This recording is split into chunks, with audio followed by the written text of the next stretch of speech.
اللهم صل على محمد وعلى آل محمد كما صليت على إبراهيم وعلى آل إبراهيم إنك حميد مجيد۔ اللہ سبحانہ و تعالیٰ نے اپنی رحمت بے پایاں، بے انداز، لا شریک، جتنی بھی دنیا میں رحمت اور پیار نظر آتا ہے وہ ان کا جز بھی نہیں، مخلوق کا ان کے پاس ایک جز بھی نہیں جو اللہ سبحانہ و تعالیٰ کی بے پایاں رحمت ہے۔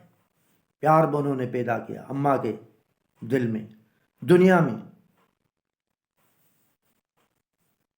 اللہ سبحانہ و تعالیٰ نے قرآن شریف میں بڑے بڑے مجرموں کو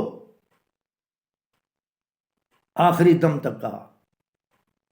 منافق وہ جو پیغمبر کے منافق، پیغمبر کے ساتھ منافقی کرتے تھے، وہ رب جو ہے تو ربوبیت کا ثبوت دیا۔ ما یفعل اللہ بعذابکم، میں تمہیں عذاب دوں مجھے کیا فائدہ؟ اس میں اللہ سبحانہ و تعالیٰ کی عزت تو نہیں بڑھے گی، شان تو نہیں، مقابلہ تو نہیں، بندے کے ساتھ، کمزور کے ساتھ کیا مقابلہ؟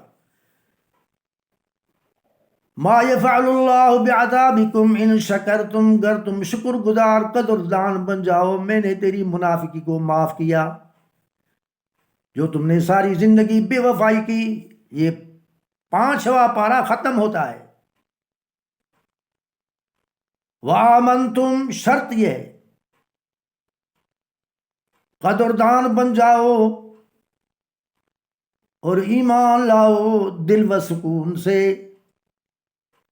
تمہارا دل اس میں سکون سے بھر جائے۔ الحمدللہ۔ انسان تو کمزوری تو ہے نا، انسان میں بہت سی کمزوریاں ہیں، جبھی تو رعایت ہے نا۔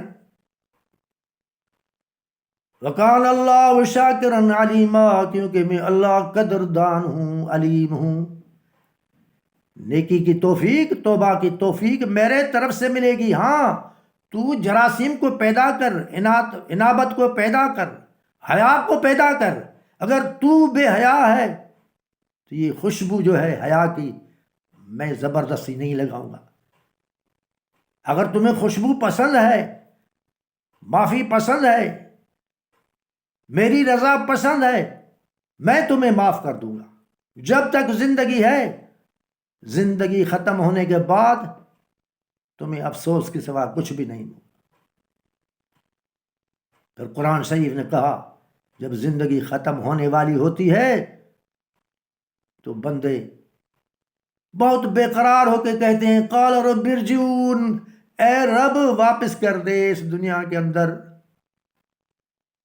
لعلی اعمل صالحا فیما ترکت کلا، اب میں سدھر جاؤں گا۔ اب سدھرنے کا ٹائم گیا۔ انہا کلمۃ هو قائلها، اے دنیا والو یہ جملے ہے جو کہنے والا کہتا ہے افسوس کی وجہ سے۔ وَمِن وَرَائِهِمْ بَرْزَخٌ، ان کے آگے، مرنے والے کے آگے ایک دیوار ہے برزخ کی، دنیا سے ان کے کوئی تعلق نہیں، نہ نبیوں کا نہ ولیوں کا، لالی کا۔ مثال تو دیکھو، 5000 سال گزرے ابراہیم علیہ السلام کے بعد میں اس کعبے میں 360 بت، تمثیل نبیوں کی، جیسے آج ہے یہ حضرت علی کا بت ہے، یہ امام حسین کا بت ہے، یہ فلانے کا بت ہے، یہ فلانے کا بت ہے، یہ نبی کا، یہ عیسیٰ علیہ السلام کا، ساری تمثیل بنا دی۔ یہ بہترین شخص ہے، 360 بت بنا کے کعبے میں رکھے۔ اللہ نے قانون کے مطابق کوئی آواز آسمان سے نہیں آئی، کوئی نبی خواب میں نہیں آیا یا ظاہر نہیں آیا کہ یہ کیا کر رہے ہو کعبے کے اندر بت۔ دلیل تو دیکھو، سمجھنے والوں، مولوی صاحبان، پڑھے ان پڑھ دیکھو، کعبۃ اللہ کے اندر تمثیل بت پڑے ہیں، وہ اللہ کا کعبہ، اس میں بت پڑے ہیں۔ قانون کے ساتھ جب پیغمبر آیا ان کو منع کی، پھر بھی لوگ نہیں مانیں گے۔ جب پیغمبر کا وہاں حکم ہوا اللہ سبحانہ و تعالیٰ کا، کعبۃ اللہ شریف کو، مکہ پاک کو جب فتح کیا تو اپنے ہاتھوں سے ان تمثیل کو، بتوں کی، حضرت ابراہیم کی، یہ فلانوں کی، گوشہ دے کے لاٹھی سے کہتا جاء الحق وزہق الباطل، جاء الحق وزہق الباطل ان الباطل کان زہوقا۔ تو قانون کے سوا نہ نبی آئے نہ ولی آئے، اللہ نے قانون رکھا قرآن شریف کا۔ اگر ان کا تعلق دنیا سے ہوتا نبیوں کا تو اسحاق علیہ السلام، ابراہیم علیہ السلام، اسماعیل علیہ السلام یا ان کی اولاد کوئی نہیں کوئی خواب میں آتی، کس نے کہتا تھا یہ کیا کر رہے ہو، کافر ہو گئے، ہمیشہ کے لیے تباہ ہو گئے۔ دونوں بھائی کی اولاد کوئی نبی نہیں آیا۔ اللہ کا رسول جب اللہ سبحانہ و تعالیٰ نے بھیجا اس قرآن شریف کے ذریعے اور اس زبان محمد صلی اللہ علیہ وسلم کے ذریعے سے کہا کہ من اضل، وہ شخص سب سے زیادہ گمراہ ہے، شخص جو من میدو، وہ شخص جو پکارتا ہے من دون اللہ، من لا یستجیب لہ، اس شخصیت کو پکارتا ہے، بت نہیں ہے، یہ جھوٹ لکھتے ہیں قرآن شریف میں،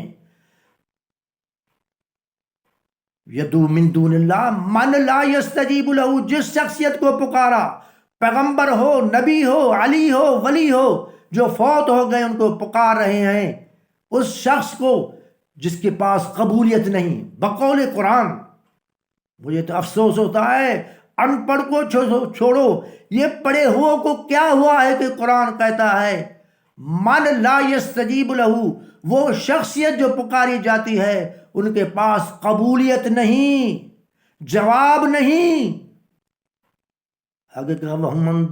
غافلون، ان کے پکار سے وہ بے خبر ہیں۔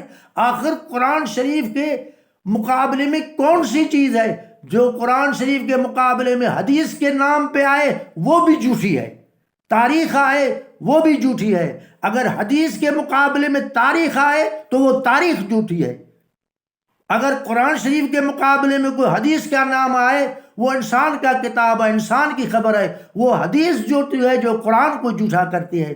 اللہ سبحانہ و تعالیٰ تمہیں ہمیں ایمان نصیب کرے، زندگی یہی زندگی ہے، ورنہ حسرت ہوگی، کاش میں اپنا عمل بھی سدھارتا، اپنا عقیدہ بھی سدھارتا۔ اللہم صلی علی محمد وعلی آل محمد کما صلیت علی ابراہیم وعلی آل ابراہیم انک حمید مجید۔